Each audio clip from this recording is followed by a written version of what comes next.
Y los cabellos también. ¿Verdad que se parece mucho? Sí, sí, se parece mucho. Héctor, vamos a orar para que así iniciemos la predicación de esta mañana. Oremos. Eterno Dios soberano, te adoramos y te bendecimos. A ti damos toda gloria y a ti damos toda honra, Señor. Gracias por el privilegio, gracias por la oportunidad que nos concede, Dios, de poder reunirnos, Señor, como iglesia, a adorarte, a exaltarte, Señor, a adorarte a través de nuestras oraciones, a adorarte a través de las alabanzas, Señor, y adorarte a través de la escucha reverente de tu palabra.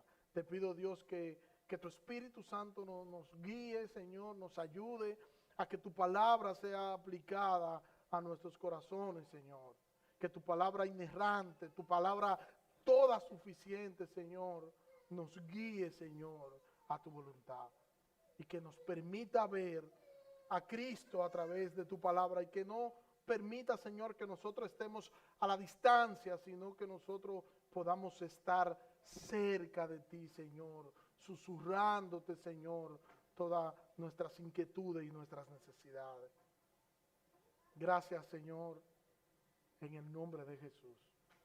Amén. Vamos a leer la sección que nos corresponde para hoy del Evangelio según San Juan, capítulo 18, versículo 15 hasta el versículo 18. Evangelio según San Juan, capítulo 15, capítulo 18, versículo 15 hasta el versículo 18. Y dice el texto, versículo 15. Y Simón Pedro seguía a Jesús y también otro discípulo. Este discípulo era conocido del sumo sacerdote y entró con Jesús al patio del sumo sacerdote. Pero Pedro estaba afuera, a la puerta. Así que el otro discípulo, que era conocido del sumo sacerdote, salió y habló a la portera e hizo entrar a Pedro. Entonces la criada que cuidaba la puerta dijo a Pedro: ¿no eres tú también uno de los discípulos de este hombre? Y él dijo: no soy. Y los siervos y los alguaciles estaban de pie calentándose junto a unas brasas que habían encendido porque hacía frío.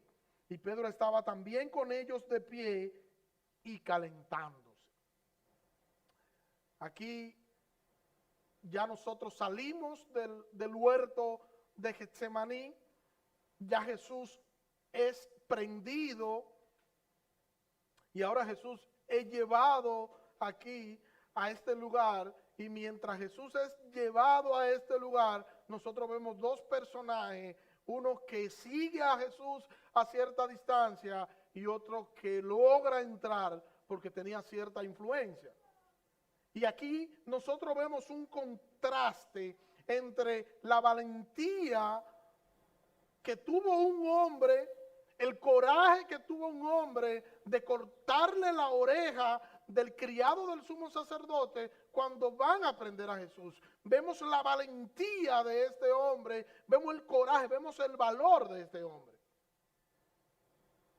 Un hombre lleno de valor, se levantó y sin mediar palabra alguna con este hombre le cortó la oreja. Cuando uno ve algo así, uno dice, bueno, este es un hombre que ama a Jesús. Y como ama a Jesús, este es un hombre que está dispuesto a morir y a dar su vida por Jesús. Pero dicen por ahí que una cosa es con violín y otra cosa es con guitarra. Cuando Pedro ve la verdad, cuando Pedro ve la verdad del acontecimiento, de lo que está sucediendo, Pedro, al igual que los demás, salen despavoridos.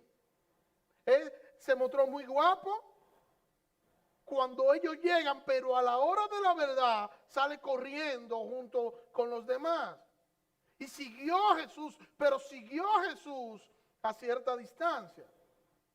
O sea, le estaban siguiendo, pero le estaban siguiendo de lejos, estaban siguiendo de lejos a Jesús, que había sido arrestado, y todo el grupo, Pedro y ese otro discípulo, que ese otro discípulo es el autor de la carta del Evangelio de Juan, que es el mismo Juan el Evangelista.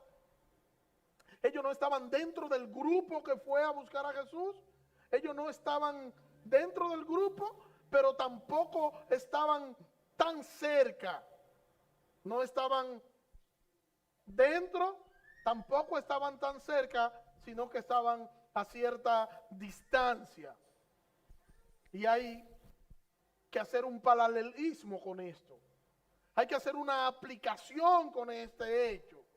Y es que hay muchos creyentes aún así hoy, que no están tan cerca como para servir a la iglesia, pero tampoco están tan lejos como para decir que no son uno de los nuestros. Quieren tener la distinción de los demás hermanos, ser llamados creyentes, ser tratados como creyentes, pero también quieren comportarse como se comportan los impíos. Quieren ser como una especie de término medio. Ni están aquí, ni están allá. Y así ellos creen mantenerse a cierta distancia, y así ellos creen tener cierto dualismo entre la fe y el mundo. Y mantienen de lejos sus finanzas, no diezman, no ofrendan, mantienen de lejos sus prioridades, su orden de prioridades, y ponen en primer lugar cualquier cosa por encima de su relación con Dios. Sienten miedo de acercarse, así como Pedro sentía miedo de acercarse, y los demás discípulos tenían temor a acercarse porque sentían el temor de ser prendidos juntamente con el maestro. Pero ese miedo es lo que ellos debían superar y tratar de acercarse. Y ese miedo a veces nos azota a nosotros. Miedo muchas veces a sufrir. Y miedo a sufrir porque muchas veces no estamos dispuestos a sufrir por el Señor, a sufrir por la causa de nuestro Señor. Y a veces simplemente estamos a la distancia, y a la distancia, en el mejor de los casos, observando. Hay quienes les gusta lo que se hace en la iglesia. Hay quienes saben qué es lo mejor y saben de hecho qué se predicó el domingo en la iglesia.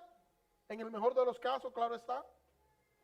Y saben también qué tiene que hacer una persona para poder ser salvo. Y saben cuál es la responsabilidad humana de cada creyente.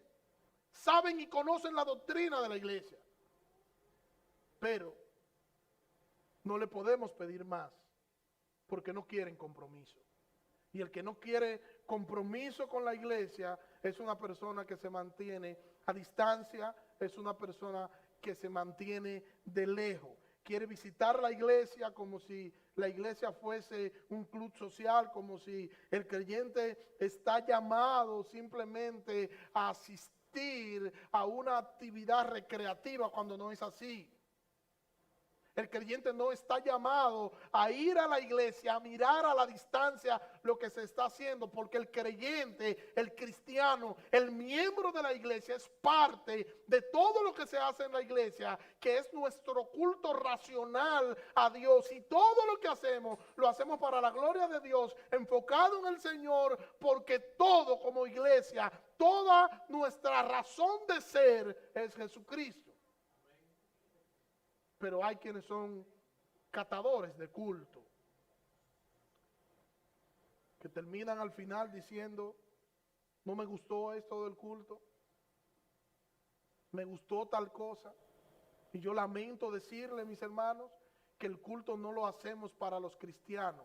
El culto lo hacemos para la gloria de Dios. El culto lo hacemos para nosotros adorar y exaltar el nombre de nuestro amado Dios, donde los santos se reúnen con una sola meta, con una sola finalidad: adorar a su Dios, glorificar el nombre de su Salvador. O sea que el culto no se trata de nosotros, se trata de Dios. Pero a veces queremos que nos sirvan y queremos sentirnos a gusto con lo que se hace, y eso no está mal. Lo que está mal es cuando nosotros olvidamos que lo que nosotros hacemos, lo hacemos para la gloria de Dios. Y hay creyentes que no quieren hacer nada. Cuando digo que no quieren hacer nada, es que no quieren participar de nada en la iglesia, porque es más fácil mirar de lejos. Es más fácil mirar a la distancia, es más fácil no tener compromiso. Si puedo ir el domingo a la iglesia, voy. Y si no puedo ir, no voy. Total, como yo estoy a la distancia, es posible que quizá nadie note que yo falté. Y así duran años y años, tiempo tras tiempo, vendiendo de un lado que son creyentes y del otro lado comportándose como si no lo son. Ser cristiano es ser seguidor de Cristo. Ser cristiano es vivir conforme a la palabra de Cristo. Ser cristiano tiene que ver con vivir conforme al Evangelio, con arrepentirse, con reconocer tu necesidad de Dios, con reconocer tu bajeza, con reconocer tu condición,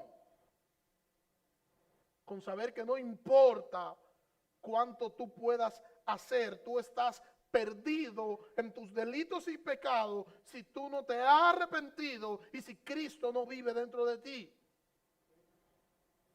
Y solo Jesucristo puede librar al hombre de la ira de Dios. Solo Jesucristo puede justificar al hombre ante el Padre por sus propios méritos.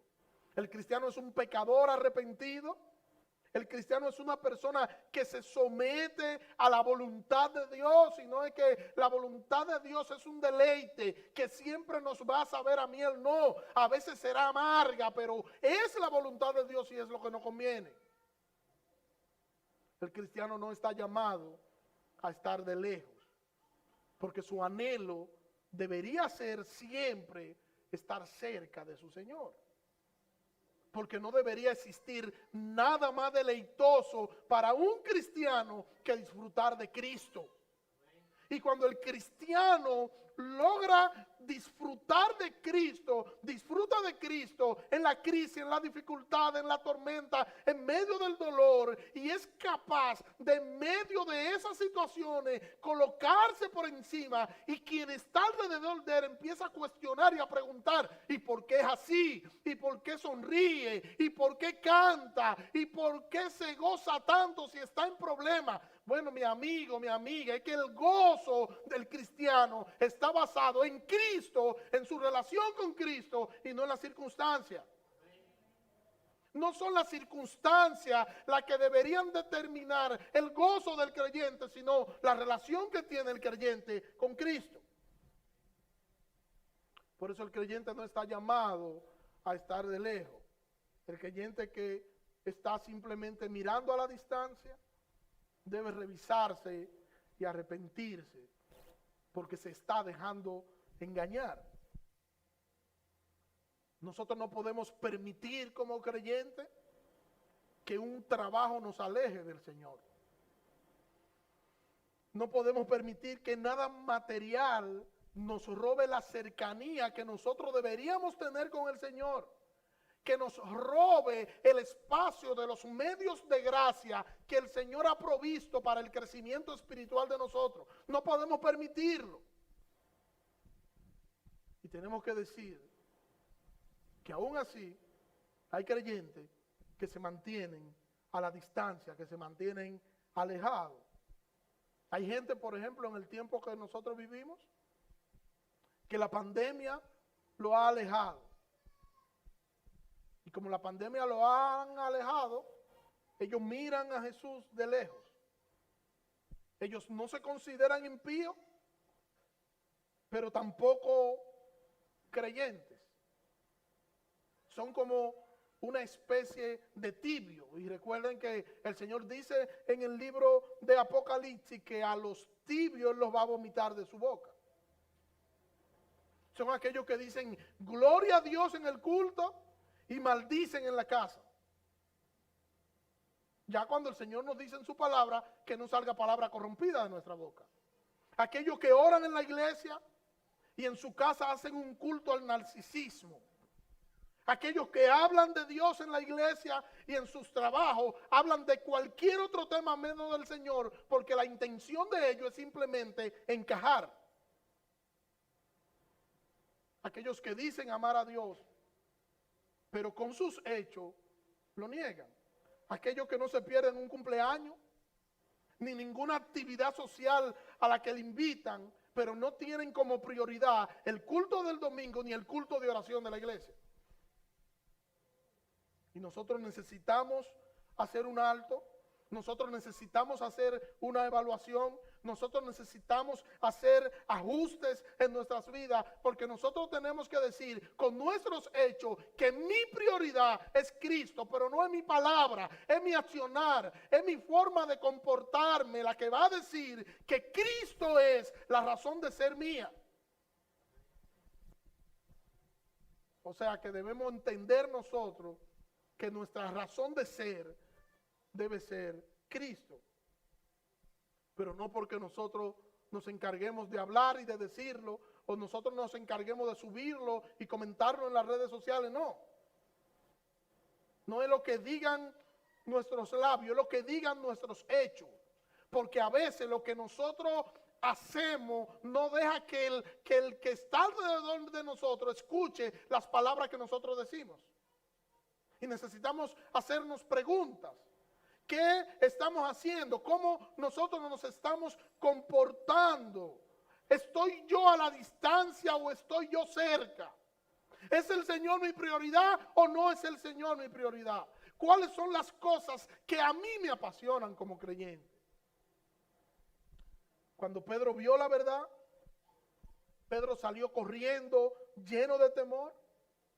Pedro olvidó las cosas que el Señor había hecho, de lo que él había sido testigo. Pedro olvidó todo eso, olvidó cuánto el Señor había hecho, y el temor lo llevó a estar a la distancia.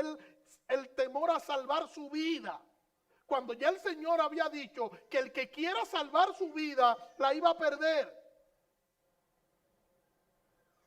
Y a veces nosotros, al igual que Pedro, mostramos valentía, mostramos que tenemos fe, exhibimos eso, y sin embargo, luego de nosotros asegurar que Jesucristo es todo para nosotros, nos entristecemos cuando llega la prueba, cuando llega el momento difícil, cuestionamos a Dios,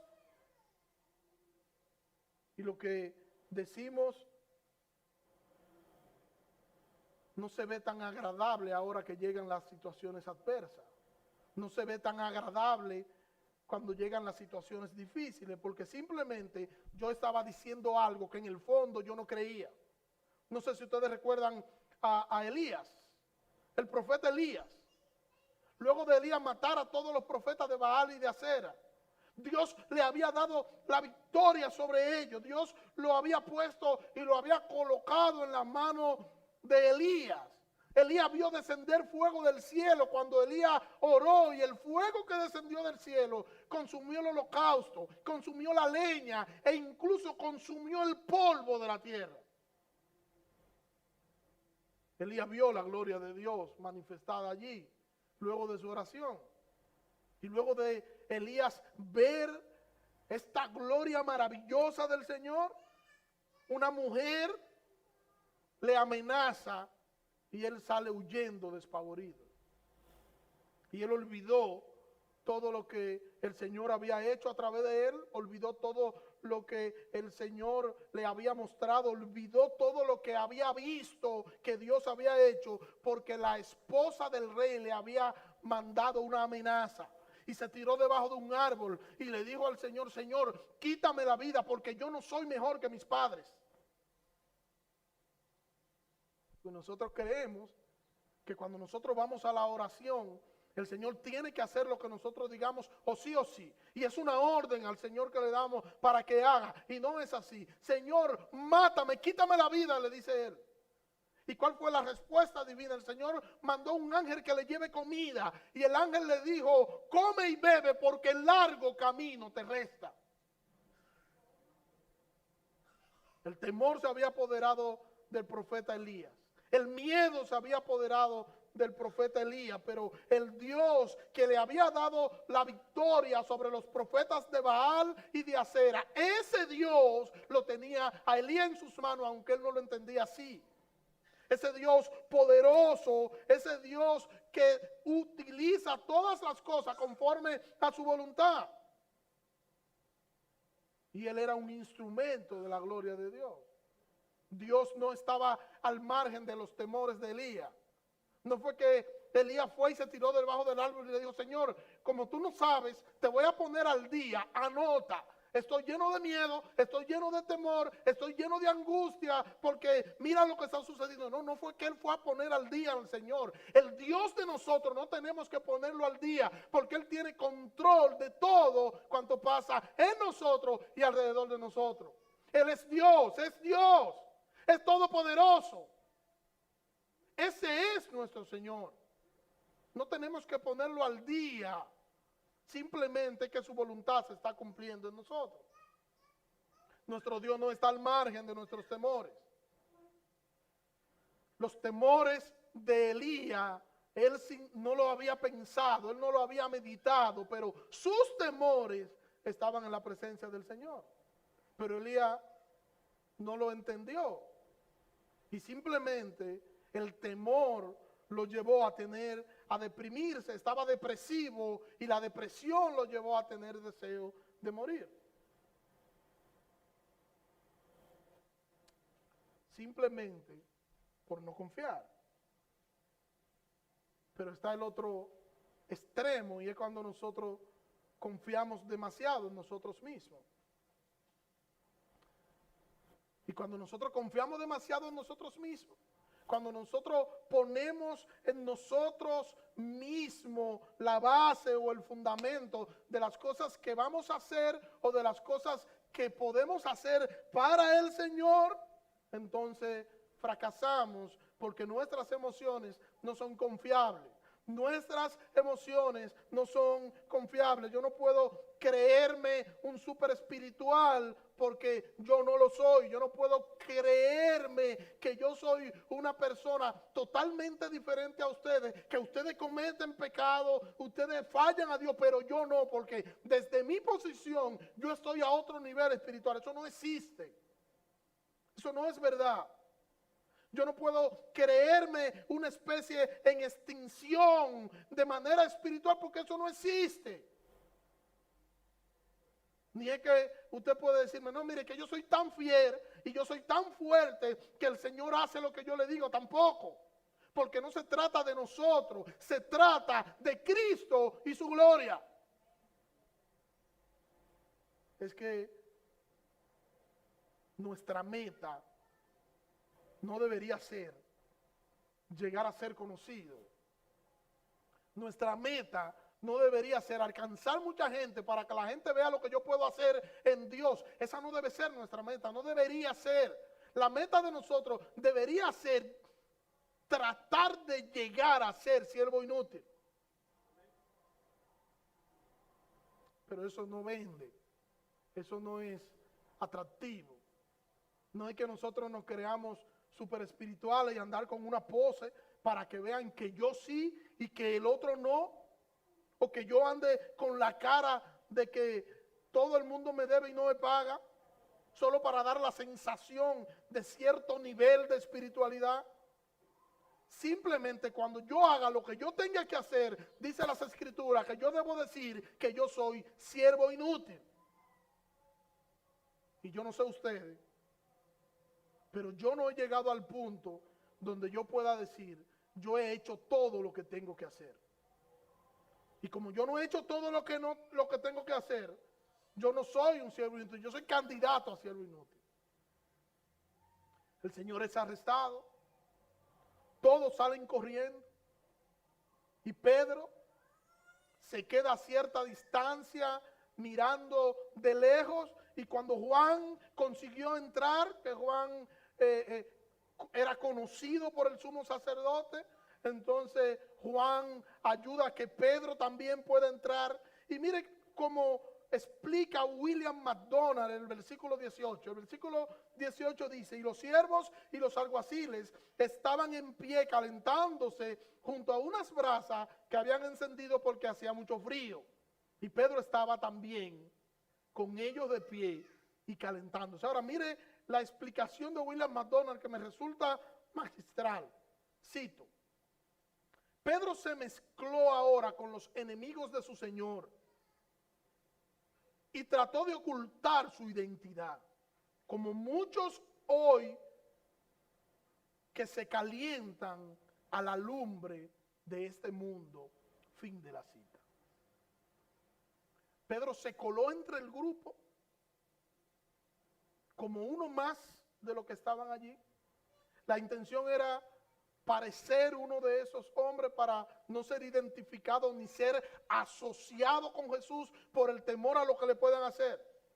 Y tal y como dice aquí William McDonald, él quería ocultar su identidad, quién era. Pero habían rasgos que debían ser característicos de este Señor, de Pedro, como lo eran de todos los demás discípulos. Pero él quiso hacer una especie de camuflaje con esos rasgos. Y ahí estaba calentándose con ellos, pasando desapercibido, como uno más entre el grupo. Y William McDonald dice: como muchos creyentes hoy que se están calentando a la lumbre del mundo. Como muchos creyentes hoy que están, al igual que Pedro, entre el grupo, entre la multitud, comparten con el mundo como si ellos fueran del mundo, celebran los chistes de los no cristianos sin importar que estos chistes estén subidos de tonos, y celebran las cosas que ellos deberían aborrecer, y celebran las cosas que a ellos les convienen, sin mirar si agrada o no agrada a su Señor, porque su enfoque no está en Dios, sino en su persona. Y cuando el enfoque del cristiano no debería ser el cristiano, sino que debería ser la persona de Cristo. El cristiano debería centrar su vida en Cristo y no en él. Debería vivir para agradar a Cristo y agradar a Cristo en todo cuanto hace. Nuestro trabajo debería ser para Cristo. Nuestras relaciones interpersonales para Cristo. Nuestros estudios para Cristo. Nuestras relaciones matrimoniales para Cristo. Nuestras familias para Cristo. Todo cuanto nosotros tengamos y podamos poseer para la gloria de Cristo. Todo cuanto sea de nosotros, deberíamos nosotros tener la conciencia clara que no es nuestro, sino que es de nuestro Señor. Y en eso deberíamos vivir conforme a su palabra. Y algunas veces uno ve, por ejemplo, creyentes en las redes sociales citando a Gandhi y citando a otros pensadores del mundo. Muchos de esos pensadores que citan a algunos cristianos hoy, que estuvieron en su momento ellos opuestos a la fe que el cristiano debería defender, y citan a uno de esos pensadores, pero no citan la Biblia, porque es más fácil postear algo que nos enviaron, que tú tomar las escrituras, estudiar las escrituras y tú compartir un texto bíblico. Porque a veces no compartimos algo con ningún propósito. Solo es que escuchen, que vean lo que subimos y que le den me gusta a lo que nosotros decimos. Y así nosotros podemos exhibir ante los demás que nosotros tenemos cierto grado de capacidad para nosotros entender algunos que otros temas. Y eso es no tener identidad. La identidad del cristiano es Jesucristo. Jesucristo es la identidad del cristiano. Y todo lo que el cristiano haga, todo lo que el cristiano diga, todo lo que el cristiano accione, debe oler a Cristo. La palabra del Señor debería ser nuestra identidad. Y nosotros deberíamos entender que es las escrituras nuestra regla de fe y nuestra regla de conducta. Que nosotros no debemos andar por el mundo como que nosotros somos llaneros solitarios. No, nosotros somos cristianos y debemos vivir como cristianos. El cristiano debe perdonar porque el cristianismo habla del perdón. Debe amar a Dios sobre todas las cosas y debe amar al prójimo como a sí mismo. No es que tú te vas a centrar en que te vaya bien a ti a cualquier costo. No, eso no es el cristianismo. Tu mayor bien ya tú lo recibiste, porque tu mayor bien es Jesucristo, quien te amó y quien te salvó y te justificó ante el Padre con su sacrificio en la cruz. Por eso nosotros necesitamos evaluarnos. Nosotros necesitamos ver dentro de nosotros, ver qué nosotros estamos haciendo, ver cómo nosotros lo estamos haciendo, ver para quién nosotros hacemos las cosas que hacemos y quién se lleva la gloria en mi accionar. Cuando yo acciono, cuando yo hago algo, ¿quién se lleva la gloria en mi accionar? Y yo debo examinarme para ver si yo estoy de lejos o no. Si estoy siguiendo al Señor de lejos o lo estoy siguiendo de cerca. No debemos ni estar de lejos, ni debemos querer ocultar nuestra identidad cristiana. Nosotros somos lo que somos por causa de nuestro amado y todo suficiente Salvador. Y un día nosotros rendiremos cuenta al Señor por todo cuanto nosotros hayamos hecho, sea bueno o sea malo. Y nosotros debemos hacer un orden de prioridad en nuestras vidas, porque todo lo que somos le pertenece al Señor y eso incluye todo lo que yo tengo. Desde mis finanzas hasta mis familias o hasta mi familia. Mi salud, mis 24 horas del día, todo le pertenece a mi Señor y mi Salvador. Al único que merece toda la gloria y toda la honra. Todo lo que somos le pertenece al Señor. Todo lo que tú eres le pertenece al Señor. Descansa en el Señor, pero recuerda que tú no eres tuyo, sino que tú eres propiedad de Cristo. Que el Señor nos ayude a estar cerca y a no querer ocultar al mundo lo que nosotros somos. Nosotros somos cristianos. Y yo actúo como un cristiano porque yo soy cristiano. Y todo el cristiano debería actuar como un cristiano. ¿Y cómo yo sé cómo actúa un cristiano? Las escrituras nos dicen cómo debe actuar el cristiano, cómo debe vivir el cristiano, cómo debe reaccionar el cristiano. El cristiano debe oler a Cristo. Oler a Cristo. Todo lo que yo haga debe ser, la razón de ser de lo que yo haga debe ser Cristo. Cristo, Cristo y Cristo, y todo para la gloria de su nombre. Oremos. Señor, gracias. Gracias por tu palabra, Señor. Te pido, Dios, que nos ayude, Dios. Te pido nos perdone, Señor.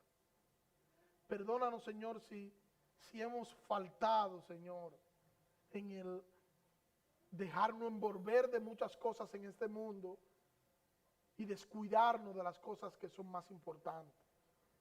Perdónanos, Señor. Ayúdanos, Señor, a nosotros exhibir nuestra identidad, Señor. A nosotros exhibir lo que nosotros somos, Señor.